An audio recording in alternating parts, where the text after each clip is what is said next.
रूस का यूक्रेन पर अब तक का सबसे बड़ा हमला।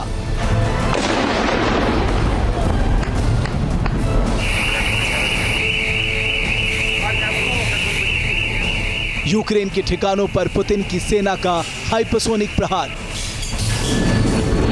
Ебать, это четвертая нахуй! Пятая, блядь! ड्रोन और घातक मिसाइलों से 6 घंटे तक बमबारी।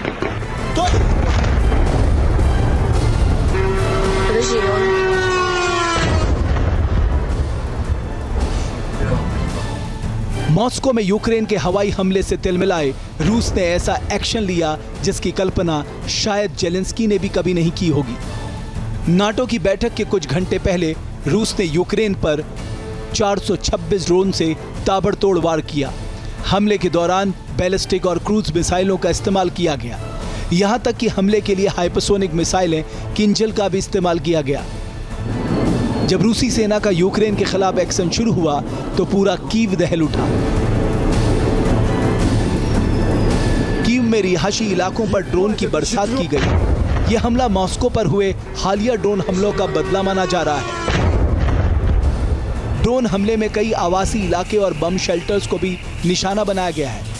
कीव के रिहायशी इलाकों को निशाना बनाने के साथ यूक्रेन के डिफेंस प्लांट और झुलियानी एयरबेस को निशाना बनाया गया। खार्किव में लगातार ड्रोन धमाकों की वजह से कई जगहों पर आग लग गई।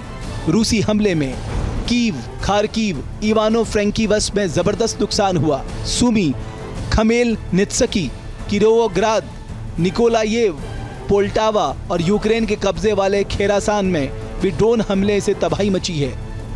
आज पूरे दिन हमारे शहरों और समुदायों पर रूसी हमलों को रोकने के प्रयास जारी रहे। खार्किव और सुमी से लेकर इवानो फ्रैंकीवस तक अलग अलग क्षेत्रों में कीव पर एक बड़ा हमला हुआ। पिछले 3 महीनों से रूस ने यूक्रेन पर ड्रोन हमले बढ़ा दिए हैं। जानकार मानते हैं कि रूस ड्रोन हमलों की संख्या बढ़ाकर यूक्रेन के एयर डिफेंस सिस्टम को कमजोर करने की रणनीति पर काम कर रहा है। गेरान 2 जैसे सस्ते और असरदार ड्रोन इस रणनीति को और खतरनाक बना रहे हैं।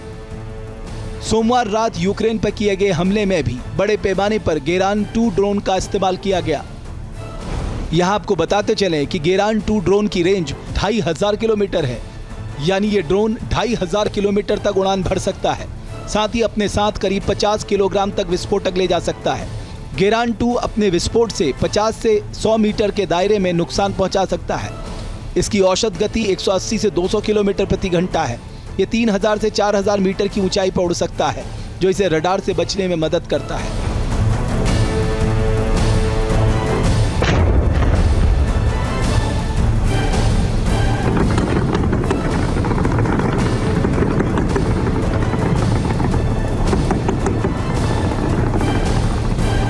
गेरान 2 को कम लागत वाला हथियार माना जाता है, जिससे इसका इस्तेमाल स्वार्म अटैक के लिए किया जाता है। जानकार मानते हैं कि रूस आने वाले समय में अपने ड्रोन उत्पादन को इतना बढ़ाने पर काम कर रहा है ताकि वो एक रात में 2000 ड्रोन यूक्रेन पे दाग सके।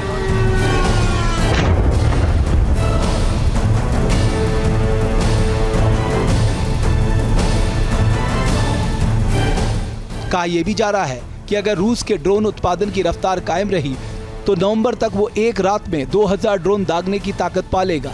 ऐसे में रूसी सेना ड्रोन हमलों के जरिए यूक्रेन को नेस्तनाबूद कर सकती है।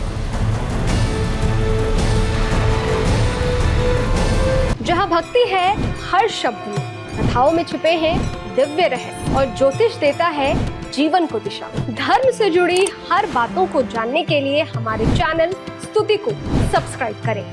चैनल पर जाने के लिए इस लिंक पर क्लिक करें।